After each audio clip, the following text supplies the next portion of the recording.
Hi, everyone. Welcome back. This is part two of a two-part recap. If you're wondering where part one was, well, go check in the feed and be sure to subscribe so that way you always get your episodes. But enough of that. Let's get right back into the episode. Next, we go to, when we did our cast breakdown, Ronnie, you said that Aaron, what's funny about him is that he always seems not very confident. And here's a great example of it. He named his bread Aaron's Not For Everyone Monkey Bread. Like, right. I mean... Come on now. You got to lead with confidence. And they only named it that because they suggested that he didn't name it. You're probably going to hate this monkey bread, They're like, I'm sorry that this is terrible. Monkey bread. Aaron's Marmite is an acquired taste monkey bread. This does look good. This has what are these? Like little Parmesan crisps on the top? Yeah. Let's read. Little Frico. Yeah, that looks really good. Well, obviously, it's sort of trying to grow, but it can't. And it's sort of fallen apart, much like you in every challenge we've had so far. It's very raw. And Prue says it doesn't even look like it's been in the oven, which is crazy because it's dark on the outside, but I guess they're talking about the insides. Yeah, I guess it was like he had an issue. He had an issue with his. Well, he was saying, it was funny because earlier he was like, but making bread's like a game of chicken because you want to prove it as long as possible, but then you don't want to have not enough time to bake it. And it's better to be baked than, it's better to be underproven than underbaked. I was like, well, congratulations. You're both underproven and underbaked. Oh, poor guy. So that's it. So now Jasmine's making a face like, sorry. And because they tell him it's good, but the taste is good, but it's not cooked right. I can't. Prue's like, I can't even eat it, And so Jasmine's making a face like, I'm sorry, you poor man. Please don't cry again. My shoulder. I just want a clean shoulder for one day. Please just keep them in. Please keep all the snot in your nose and all the tears in your eyes. All right, Leaky. Thanks. So now we go to Technical Challenge. It's like, hello, bakers. Welcome back to the tent. It's time for your technical challenge. And today, your technical challenge has been set to you by the chairman of the board. And when I say board, I mean bread board. It's Paul Hollywood. Paul, what do you have to say? He was like, well, do you want me to tell you what you should put in Mediterranean dishes? We're like, no, Paul. Let's get to the point. Let it go, Paul. Okay. So this is about planning and timing. Guys, the technical challenge will be judged blind. So judges have to leave. And Paul Hollywood would love you to make his take on that fast food classic, the glazed ring donut. I love that this is Paul's advice is it's about planning and timing as opposed to any other bread thing. It's like, oh, you know what I love is off the cuff, spontaneous, untimed bread experience. Yes. And Paul, he sits with Prue and he does his little thing where they talk about what they're having them make. And Paul's monologue is that donuts are his guilty pleasure. And I like he says that as if it's a big surprise. I hate to go against the grain, but donuts are my guilty pleasure. Wow, I never thought about that with a donut. It's I never thought of donuts one of the most popular foods in the world. It's not a guilty pleasure. It's a pleasure. Okay. Thanks for that bombshell revelation that donuts are a guilty pleasure for you. Yeah. But guilty pleasure is what I really enjoy? Giraffe hoof, candy. It's no, that's disgusting. No, you shouldn't be doing that. But this is not a guilty pleasure. It's a fucking donut, Paul. It's a pleasure. It's just a pleasure. Yeah. So, let's see. So they talk about how his ideal meal would be a load of hot dogs and donuts for dessert. Why are chefs like that? So many chefs are like that. I think because they make such good food all day that they just want a fucking hot dog, Yeah. Yeah. I went to a really fancy dinner over the summer. There was an Alinea pop-up. Alinea is this very, very, very 3 Michelin star shishi, influential, massively. It's it's a big thing. And they really specialize in molecular gastronomy. And so the first course was this is a Chicago hot dog, and it comes and it's a cube of gelatin, but it has actually all the flavors of a hot dog. So it's amazing. And it actually tastes great, and it's amazing. You're like, how is this a hot dog? But also hilarious because it's so chefy to be a hot dog, and then you get served it clear cube of something with like some specks floating inside it. So chefy. That's my little story about hot dogs and chefs. So he talks about donuts, and he talks about like a thing to look out for with a well-made donut is it has to have like a white band around the center, which is funny because we always see that white band, but he is saying like, if you don't have the white band, it means it's underproved. And I never knew that the white band was something I can actually judge a donut on. And anytime I'm given a tool to be more judgy about something, I'm always so grateful. So I can't wait to go to like donut shop and be like, sorry, these donuts are underproven. There's no white band around the center. Yeah, like when I think of white bands, I think of like the Carpenters, you know? I've never really thought about it with donuts, but it's true. And he doesn't shut up about it either. This is like his new obsession where he's like, white band, where's the white band? I hope it's not, this wasn't proven enough. There's not a white band on this one. Fucking die in a fire. All right, where's the white band? Where's the white band? So yeah, that becomes a big thing, and they do pretty well. There's supposed to be a certain little squiggly decoration on top, and some of them have to be strawberry glazed. So they have to do a ton of donuts, of course. I think a dozen, right? 6 strawberry and 6 just glazed. With a spiral circle decoration, which was funny because I thought spiral circle meant like those hypnotic, like a circle that gets smaller and smaller into the center. But in this case, it's like a loop-de-loop that goes all around the top. And I'm just saying that because later on, when some people do like the hypnosis thing, they're the ones who are wrong. And I would have done the same thing. Yeah, it's like someone danced in the town that Footloose took place in. You know, they're like, oh, this isn't the proper squiggly. How could they? They went off a form. Not only that, but then they were trying to be nice about it. Like, oh, well, this is a very inventive and artistic way about it. It's like, no, they were doing a spiral circle the way you said they should be doing a spiral circle. Yeah. This is not spiraling. This is just circles. It's just, I don't know, loop-de-loops. I don't know. It's not a spiral circle. I'm sorry. This is not a spiral circle. I don't know what you call it, but it's not that. So we see, you know, not the judges, but the hosts go around and check on people. And Aaron's a little worried because he's Aaron, you know. So he's like, oh, my God, I'm probably going to lose this whole thing today. I'll be thrown out. And Allison's like, oh, come on, love. It's all going to be great. You look good. You know what I mean? At least you're hot. You know, like, thank God you're good looking. At least you're not ugly and sad. You know, you can't be both. And he's like, thanks for the hug. You know, it's just like, I just need it to keep going. She's like, as long as you look good, babes. All right, just here's what I suggest. Don't get ugly. All right. Just stay hot.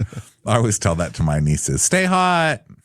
Stay hot. Stay adorable. You know, I don't want you ever coming back looking less adorable than you do now. Stay cute. You know, I shouldn't say stay hot to my nieces, but I do tell people that in general. She goes up to Poyman, who is like, she's like, how you feeling? And how you feeling, love? How you doing in general?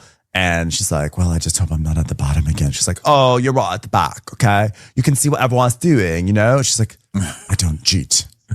You know, cheat at school? No. She gets so serious. Poyman is like giggly the entire time. And this is the first time she gets serious. She's like, I don't cheat. I was like, okay, who broke this woman's heart? Who is going to want me to make their wedding dress if they think I'm a cheater? And Allison's like, not once, darling. Come on. Did you do well at school then from not cheating? And she goes, actually, no, I was terrible at school. Probably because they graded on a curve and everyone else cheated. Yeah. So then halfway through the challenge, they have to fry. That's like how many things should go in the fryer at once. You don't want to do too much because it'll lower the temperature and make it greasy. And then they're frying and then they're glazing. And I'm sorry. I have to feel like if you're a baker, you should know how to glaze a donut. Like you should just have the basic technique down. Like you should just have that in your repertoire, right? Because some of them just seem like they had no idea what they were doing.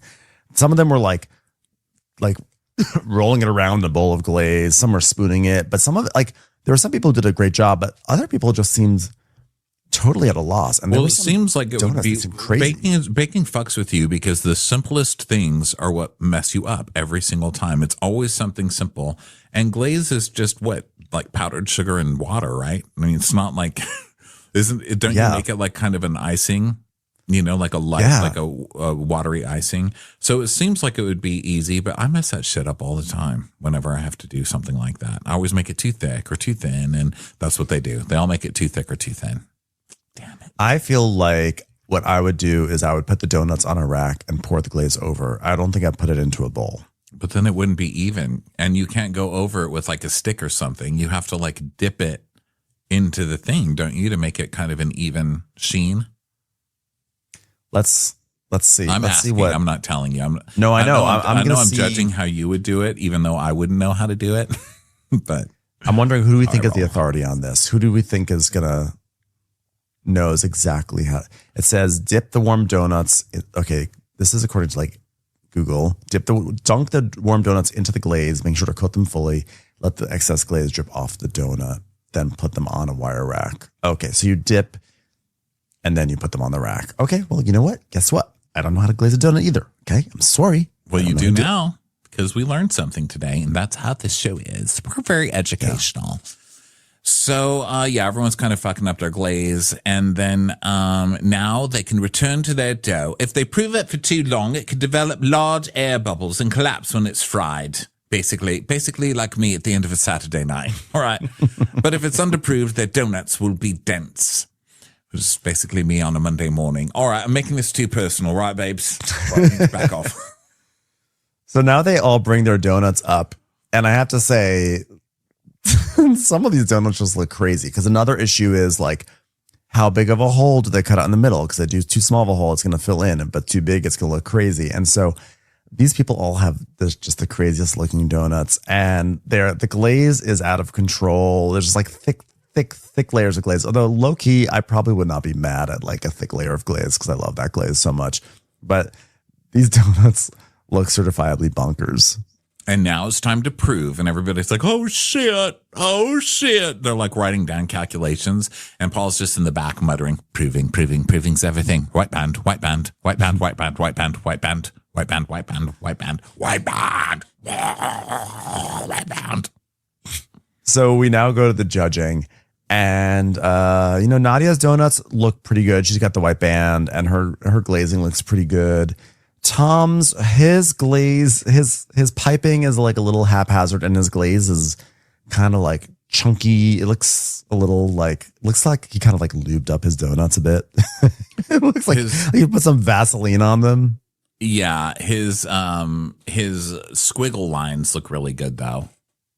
Poiman's squiggle lines look the best, though. They're like just the right amount of melty. And actually, I think her glazing looks really nice, too, don't you? Her glazing is really good. She says at one point that she makes donuts all the time, but like she's like, she already knows hers are underproved.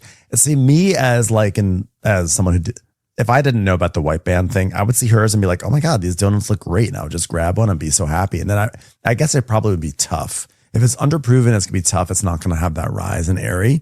But like you would never know, like it. In a picture, they look nice. They look risen. I mean, they look like the most filled up, if that makes sense. Yeah. Like they look like a filled up tire as opposed to like a flatter tire. I think that they look more like a cake donut. That's the problem. They look like a cake donut, not a yeast donut. Oh, okay. So then we go to Toby's donuts, and his are pretty inconsistent. They actually look like all the glazed donuts look like different kinds of donuts. Yeah. Right? Yeah.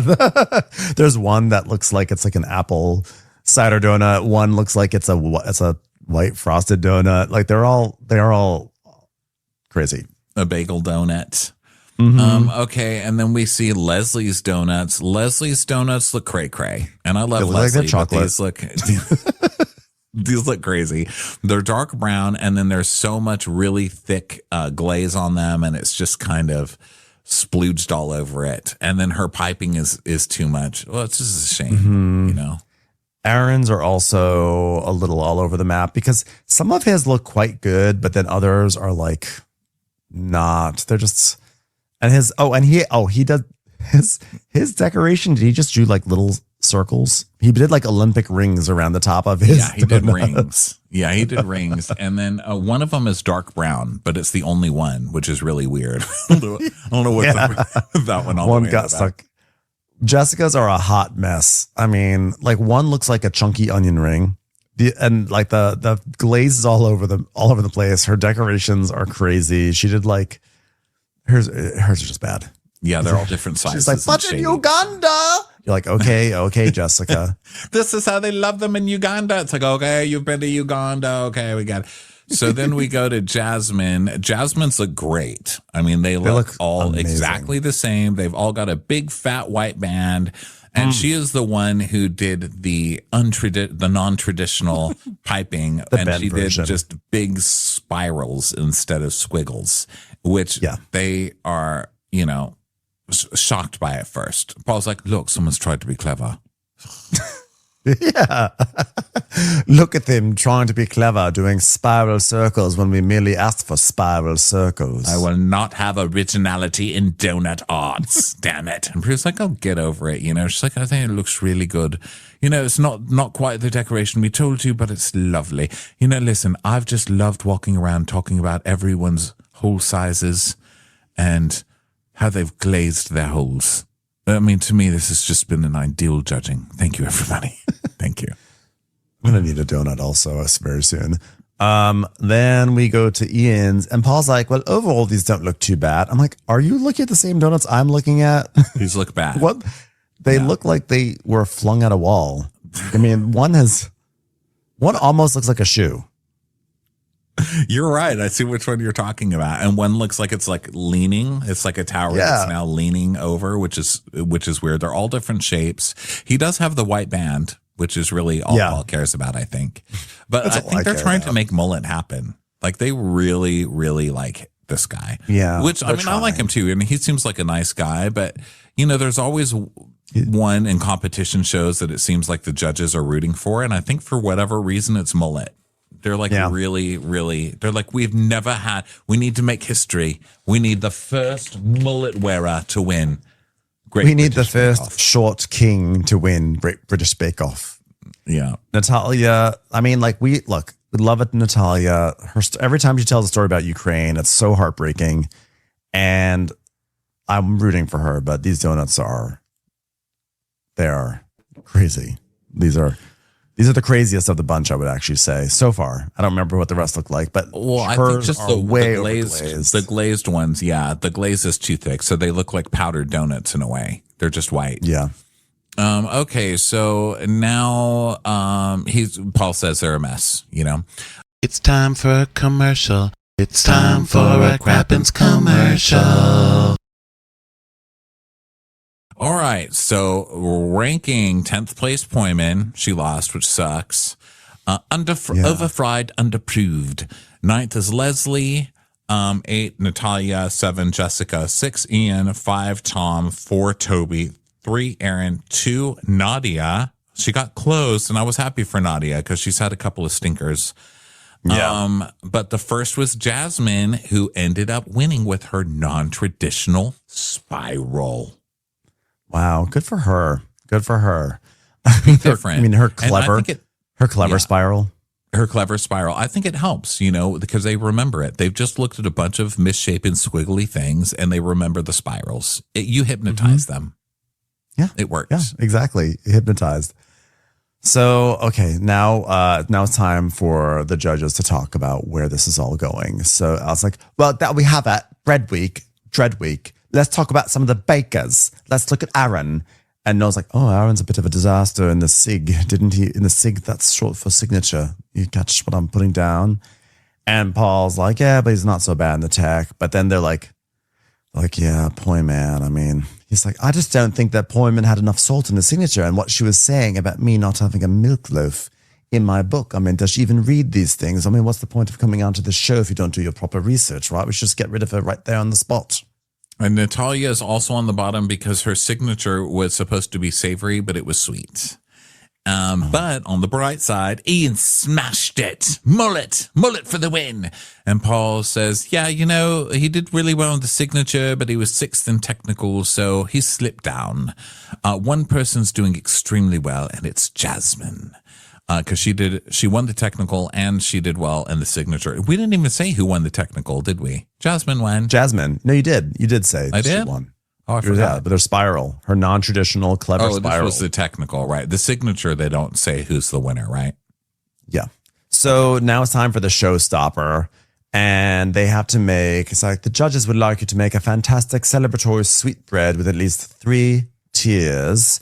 And it has to be an enriched bread dough. And it should be a celebration that has meaning for you. So they have 5 hours to make giant bread towers.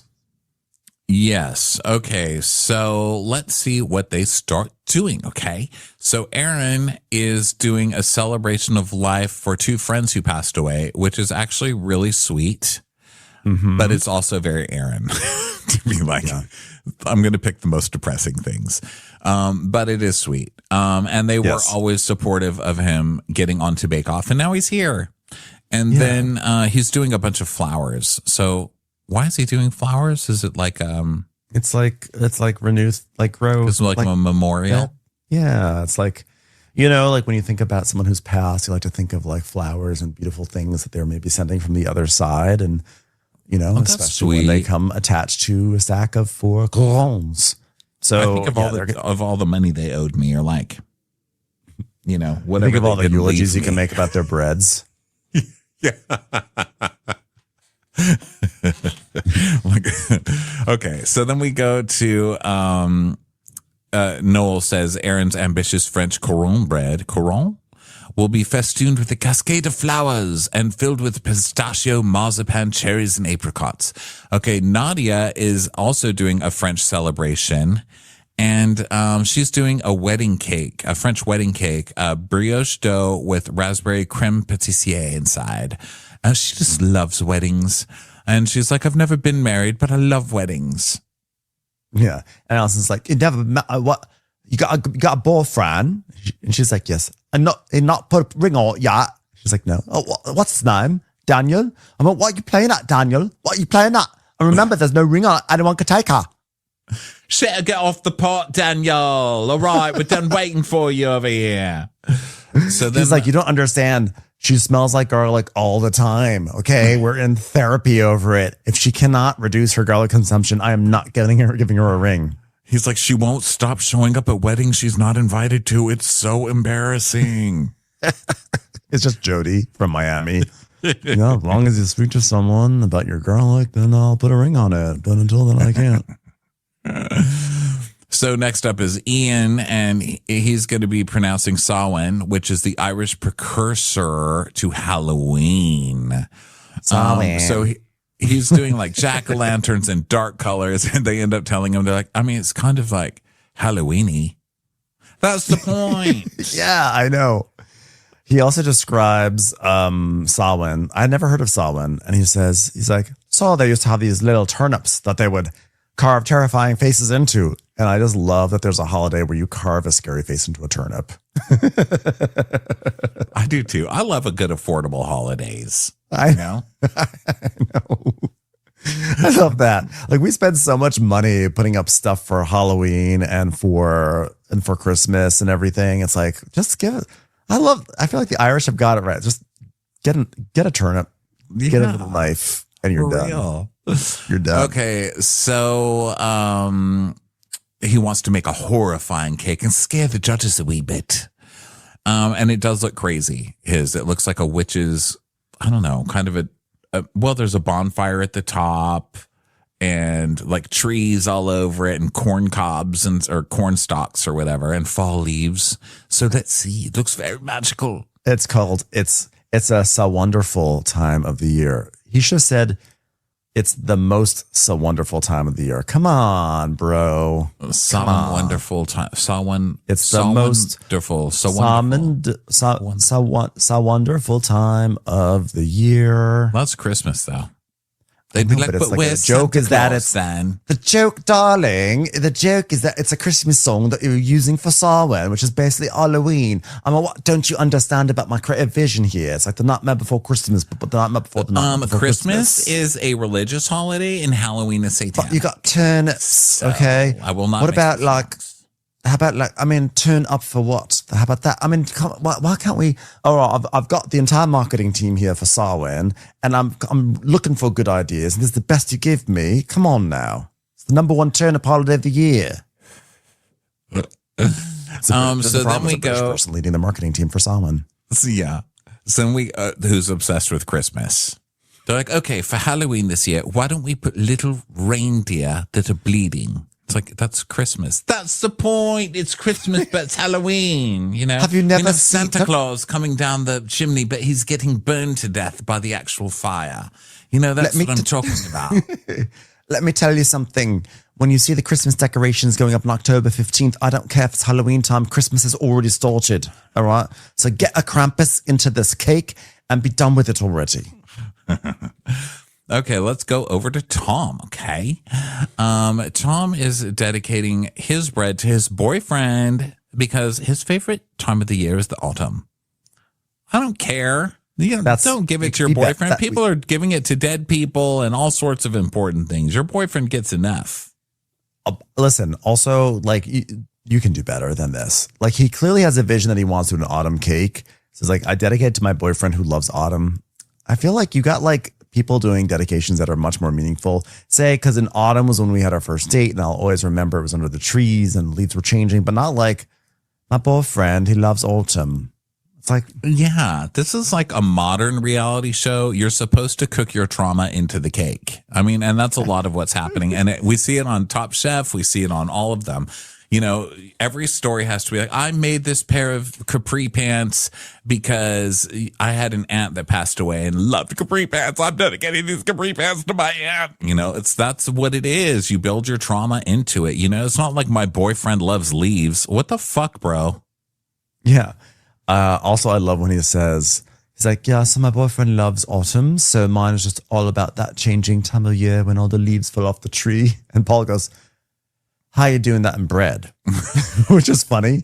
I'm funny that after all of these years, this is the one that stumps Paul, because people will be like, I love octopuses and I want to do an octopus, but it's also on a rocket ship and it's going to be dangling. And I also love when light bulbs turn on and off. So I'm going to do a bread that has a flashing light bulb and an octopus on a swing. And he's like, all right. But now this guy's like, I want to represent autumn. Just make sure it's proved, you know, well proved. But here it's like, I want to do something that represents autumn. He's like, how are you going to do that? Are you stupid? You can't. It's just like, what? Oh, you're going to make a tree out of bread? Oh, you're going to make a bunch of bread that's going to sort of look orange? How do you even do that? Come on. He's going to do a bunch of leaves. That's how he's going to do it. He's like, all right. Yeah. It's going to be cinnamon. It's basically going to be big cinnamon buns put together as a 3-tiered cake with some leaves on there. Prue's like, well, I hope it tastes as good as it sounds. Like garbage. But guess what? I love eating garbage. That's my guilty pleasure. A real guilty pleasure. Garbage. Yeah. Toby's having some trouble with the magic word of the day, proving. So we're all worried for him. And then we go to Jasmine. And Jasmine's drawing is gorgeous. It's a midsummer flower crown sweetbread. So and fun. It's just really intricate and multi-layered and has flowers all over it and vines all over it. This one looks really pretty with cinnamon and cardamom. Yes. And I don't know if she says specifically what she's dedicating it to, but this is when she tells us that she has alopecia and she started losing her hair at 12. And she only recently stopped wearing wigs a few years ago and only very recently has started to actually like not having a wig. So this is the irony here is that she is plaiting. How do you say it? Plating, but she's braiding. It's a plait, but she's braiding the hair, the bread, which is an irony because she has no hair to braid.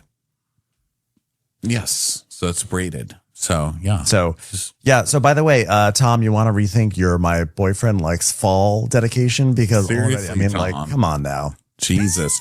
I'll tell you what, your trauma score is 0, Tom. Okay. Jeez. -5. Wow. A gay loves fall. I've never seen that happen before. Gays famously never have any opinions on fall. Gays never lose their mind over fall, ever. So then we see other bakers. Noel's telling us that, you know, these need to be carefully shaped. Okay. So Noel is like, Paul likes things very neat, or I can see him sweating if it's not neat. And Aaron's like, well, then how does he cope with you? Ooh. He's like, whoa, yeah, he doesn't even know what I am. It's like this famous. It's Paul Hollywood. He's been trying to get me fired for years. So that's how he deals with me. He's always carrying up a little broom. He sprayed me in the face with Windex this morning. That's how he tries to deal with me. All right. So now we go to Jessica. And she's doing something really cool, which is that she's tying a string around her bread so that when it proves, it's going to make these creases that'll make it look like each layer looks like a pumpkin. And she is doing a rain dance celebration sweetbread. And she says that she works in communities that are mainly focused on agriculture. And when she was in Uganda, and they experienced a lot of drought. And so when the rain would come, the women and children would leave their houses and dance.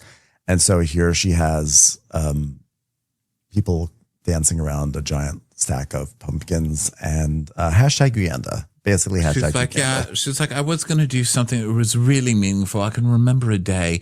We call it the Day of Lightning. We lost a lot of people that day, unfortunately, but I just decided to stick with the rain pot. So it's going to be delicious. I was like, okay, I could use a little more trauma, but I'm liking yours. At least you're going to beat the other guy, you know? It's also like a better way of doing the autumn thing. It's like, oh, my boyfriend loves autumn. And she's like, well, I've got a stack of pumpkins because people prayed for it with rain dancing when I was in Uganda. It's like basically the same thing, but like hers is like, well, I was able to tie in this whole thing. Look, that's much better. I've got fall too, but it's actually meaningful. How about that? So just to summarize, we have, okay, my stack of bread is dedicated to my dead friends. Mine is to Ukraine, my homeland, which is being torn up by war. Here I went to an impoverished community that would have to do rain dances. Here I lost my hair at a young age. And here my boyfriend likes fall. Yep. So then we go to Toby, who's doing a belt buckle with a snowman on top. What was his? Okay, oh, this the one, bread that this one, stole you know what? This Christmas. one's down there with, this one also annoyed me because he's like, I absolutely love Christmas. I always have. We stockpile Stalin every day. We love Christmas with Stalin. We say, why does Santa have to come down the chimney? Why can't it be Stalin? Stalin should come down and deliver gifts. You know what's really meaningful to me? Stalin. I just want a cake that celebrates Stalin. No, the reason why I got annoyed with this is like, wow, you're a British person who loves Christmas. This is almost as exciting to know that someone finally announces that they think that a donut is a guilty pleasure. I love Christmas. Oh, so his has snowflakes, a snowman, and a belt. It's wearing a belt. And I resent belts. So whatever. So we go. The belt's to a little Natalia. high. By the way, I just want to say the belt is a little high for a waistband. This is a high-waisted. It's a high-waisted belt. It is. Yeah, that belt should be one tier lower. I'm just going to say that right now. Yeah, and you know what? I have to say, watching the show, I don't dislike Toby, but I'm annoyed with him in the recap.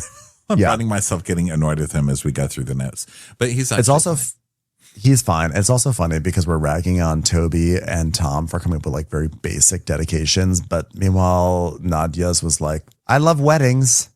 So she also gets, retroactively, let's ding her too. Yeah, but Natalia's never been married and she really wants to be married. So it is kind of a tragic cake because she's never had a wedding. And she's like, but I'm obsessed with weddings. Right. No one's ever asked me. So I'm just going to make a wedding cake. Maybe it's my turn. Always the bridesmaid, never the bride, that sort of thing. All right. This one's called Always the Bridesmaid, Never the Bride. Please. Paul, will you marry? This cake is called Paul. Please marry me. I mean, come on, anyone, please. I'm going to stack 27 little loaves together and dedicate it to the Katherine Heigl movie, 27 Dresses. When she went to 27 different weddings. Oh, so she's going to make a wedding cake bread. It's covered in lace, and she's this probably is going to try and Natalia. catch around.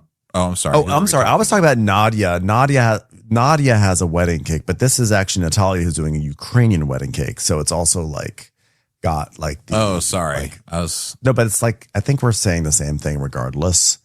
Okay, wait. You were still talking about Nadia. You were still talking about Nadia. But as it turns out, didn't Nadia make a wedding cake because she loves weddings? And that's when Allison was like, when's your boyfriend going to propose to you? Oh, yeah, I guess so.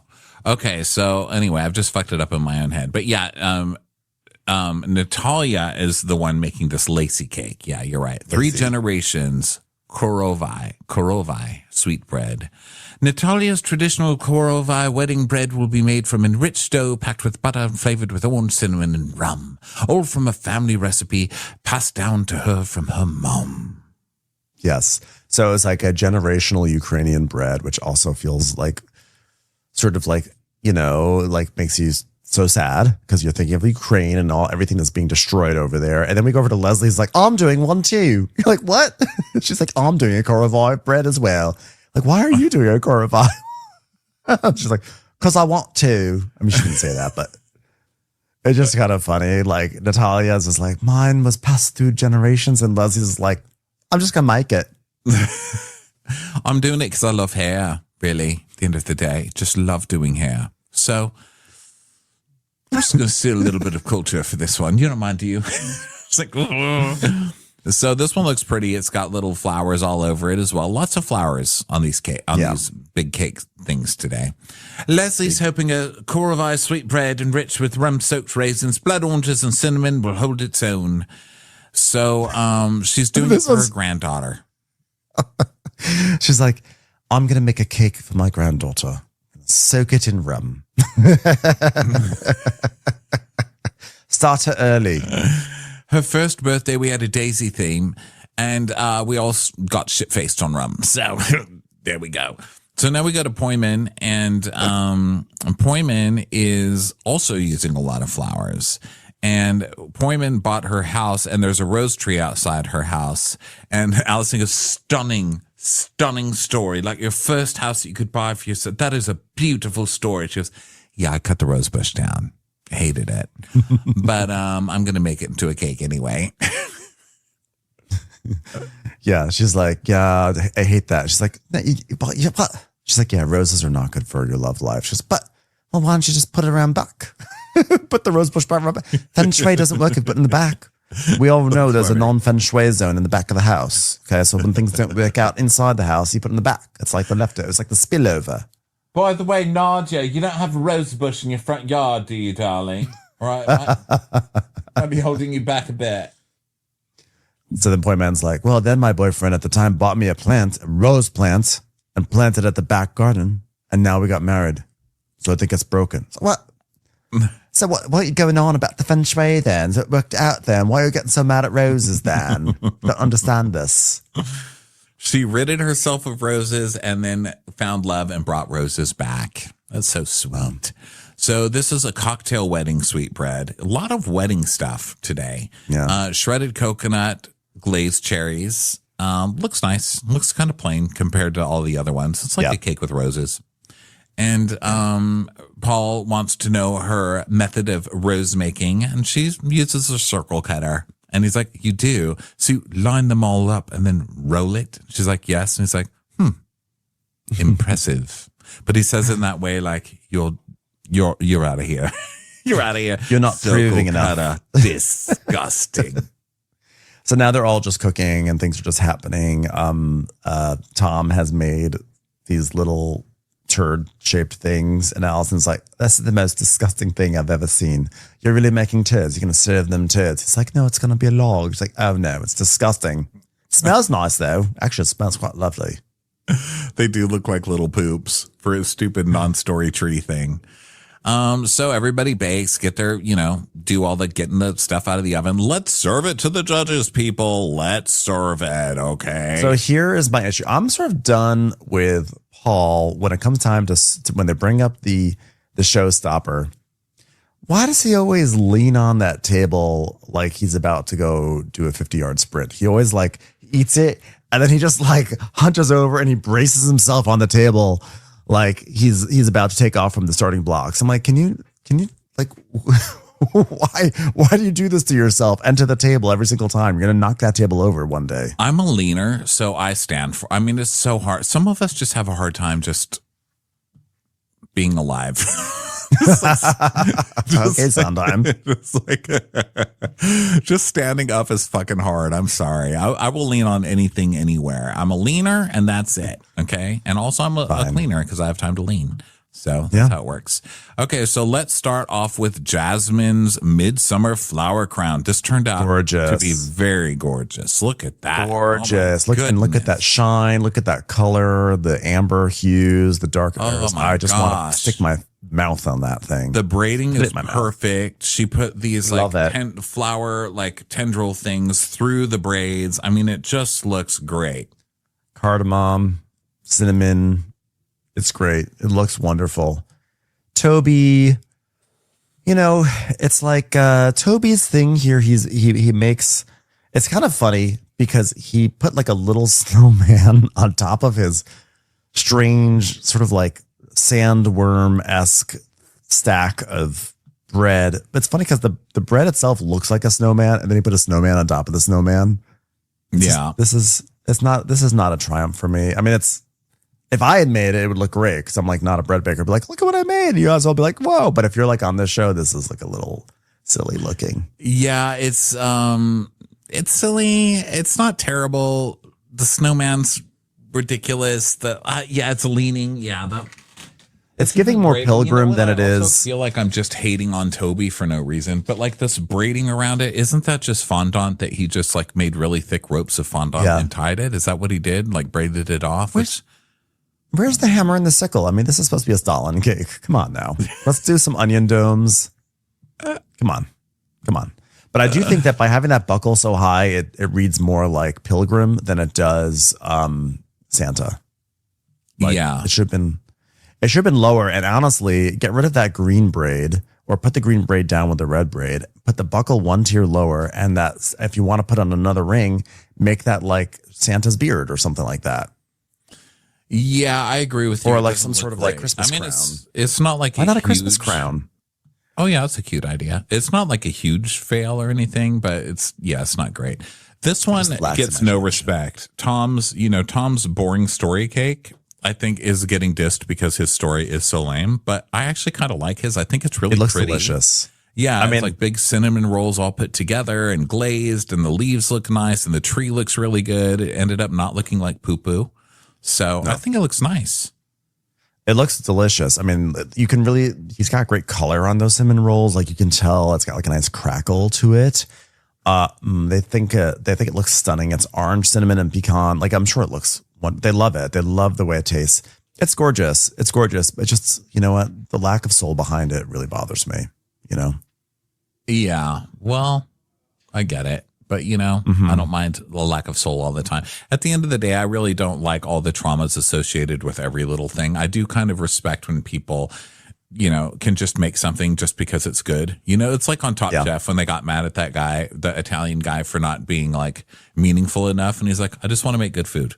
Like, do I have to have a fucking trauma with every little thing? And I kind of agree with that. But once you get used to the trauma part and the people making everything so personal, it does seem lacking when there's not that, like that recipe thing I read earlier. When they don't share their trauma, I suddenly get mad. Like, you're literally never going to win with me. And I get that. But that's my trauma. That's what I would make a cake called Never Winning with Me. Okay. I'll just make a cake dedicated to my therapist. Well paid, now we have well fed. It's just like a well-fed person on a cruise. It would just be like, you know what? I would have a cake that looks like a small little closeted gay boy, and it's like, here it is. Here's the trauma. Well, if I made a cake based on my therapist, it would actually be cake. I'm like, hey guys, it's a cake that looks like a cake. I dedicate this cake. So this is Jessica's rain dance celebration. And so obviously the meaning behind this is very lovely about working in these communities in Uganda and the rain dances and everything. But what it looks like is just like the bread doesn't totally look like pumpkins. Maybe the top one does, but it just looks like people trying to climb a mountain of pumpkin or a mountain of loaves of bread. It's like some weird surreal. And we have like, it's cool. She made like the rain. I don't know. It looks just a little janky. The cake itself doesn't look good. The breads don't look good. And then the little people, it looks like one of the people is trying to stop one of the clouds that is tipping over from hitting its friend and killing it. Like, it's like, watch out. And the other one's about to die. But I like all the little corn cobs and what are those, bell peppers? Yeah. Why are there bell peppers showing up? Oh, they're carrots. I think they're carrots. Oh, they're carrots. Yeah. She says that this is Japanese milk bread. Mm-hmm. Well, Paul, are you going to say, oh, yes, that's on page 73 of my cookbook? No, of course you're not, because you don't have a recipe for Japanese milk bread. You just have loaves that are made with milk, sir. Oh, okay. Who's next, Ben? Leslie. So this is Leslie's, her Korovai sweet bread that's dedicated to her granddaughter. Her rum-soaked raisin sweet bread dedicated to her 5-year-old daughter. It's cute. I mean, it's a little lopsided, but the daisies are cute. I don't understand what these yellow tendrils are coming out the side. It's like little spider arms. Yeah, I think what's kind of hurting this one is the decoration. It's the flowers and the whatever corn stalks. Why is everybody making? What are they? I don't know what they are, but yeah, I think that makes it look weird. I think it makes it look lopsided, or is it lopsided? I can't tell if it's a visual. It looks lopsided, but they love the bake on it. They say the texture's great, flavor's great, so it's actually a successful loaf. The daisies look wonderful. It's just I don't know what these like yellow laurel leaves are that are sort of draped all around it. It's just strange. I'm not sure about that either, but they love it. So that's good for her. And I like her. So you go, Leslie. Yeah. Natalia's is a little odd. Hers is also a Kurovai. This is the one that's generational. And I think it's cool. She made like lace that like wraps around the loaves, which I like. I like a modest loaf that's like, I'd like to put on some lace, please, before I'm presented to the judges. But overall, her wrapping is all off. Like, look, she's like wrapped it, and then she just kind of cuts it in the middle here. It's just kind of hanging off, and then up here it's like layered, but then it's all hanging all out over each other. So it's a good idea, but it's kind of sloppy, eh? Yeah, and there's like weird gaps in between the loaves because they're sort of like sitting on top of other things. So there's like weird kind of caverns that are in there that just don't look. It doesn't. But what is kind of cool? Like a stack. What is kind of cool are those real flowers that she just decorated it with real flowers? Because that looks like a real sunflower, right? That looks like a real sunflower. Yeah. Yeah. I don't know. You know, with this show, you never know. They say the bread's claggy though. And guess what it needed? More proving. Guys, proving. It's all in the proving. It's bread week. Come on, provers. But yeah, what's her bun says claggy a lot. This is where she enters her claggy phase. She's like claggy. I'm in my claggy era. Clag. Yeah. Nadia's looks beautiful. This is her marriage ghetto, her sweetbread marriage ghetto. Although I seem to remember from this side, it looked a little jankier, but from above, which we have in a photo, shout out to our note taker who put photos in our notes. Truly. Oh my God. That's why we have why we have such, if we didn't have these photos, we'd be like, I think it looked good. This would have been a 10-minute recap. That's for sure. But yeah, being able to look at it like this is crazy. This looks really, really beautiful. It's a different shape than the other ones. It has the actual cake from above looks like a flower, just how it's shaped with all the petals. Yeah. All the flowers she made with her circle cutter. Even though Paul probably is resentful of the idea, look beautiful. They look like real roses. They look so pretty. Yeah, and she's put some sort of like raspberry, like creme mousseline in the middle, and Paul like gets on his fingers. She's like, "Oh, by the way, that won't come off your fingers." So apparently, it's a real sticking point for my boyfriend. It's like every time I touch your body, I get stained, and I'm like, "Well, I'm sorry, I'm a baker," and I know we've had a lot of counselling. That's why I won't marry you, love. Stop with the red fingers. Come on. Stop using so much dye and garlic. I keep getting Nadia confused. I'm getting the names confused still because it's our first time recapping it. But okay, so then we go over to Pointen. Hers looks great. It's very refined, actually. It's like a very understated wedding cake. It looked lovely. It looks very lovely. And they really like it. There's a really strong coconut flavor. There's cherries. It's actually, it's a very, very successful bread tower for her. Yeah. What a successful bread tower you did. You know what? I'm so proud of you. Everybody loves a bread tower now. Come on. All right. Next we go to our wonderful time of the year, pre-Halloween cake. Let's check it out, shall we? It's a little strange looking. I'm not going to lie. It's like just a stack of strange colored breads. The bottom one, when it came out, actually looked very lovely, but now it's stacked and cracked. And there's like the turnips are all sad, but then there's also whimsical like moons and stars and clouds, and then there's like some attempt at a bonfire at the top. It's just a strange one. I think this looks really nice actually for what he's going for. I mean, it does look like a Halloween cake, to me. I think the bonfire thing is just it's like tilting, so it makes the bread look like it's lopsided. A lot of this is just like the decorations are making things look lopsided, I think. It's like pulling your vision in a weird way. But I mean, I like this one. Well, unfortunately, it has a lot of issues because Paul says it's underbaked sadly. It's like, oh, really? It's like, as in you underbaked it in a very sad way. It's underbaked sadly. I would love if you could find a way to be more charismatic in your failures, honestly. And guess what? It's certainly underproved. Way to go. Didn't do the one thing I ask of you is prove your bread. Way to prove my point, underprover. I believed in you, Mullet. I've been fighting for you, Mullet. Prude, you got something to add to it? You'd like to use your new favorite buzzword? Claggy. Claggy, sorry. Claggy. I thought you were referring to sloppy holes, which is what I've said a lot in this episode as well.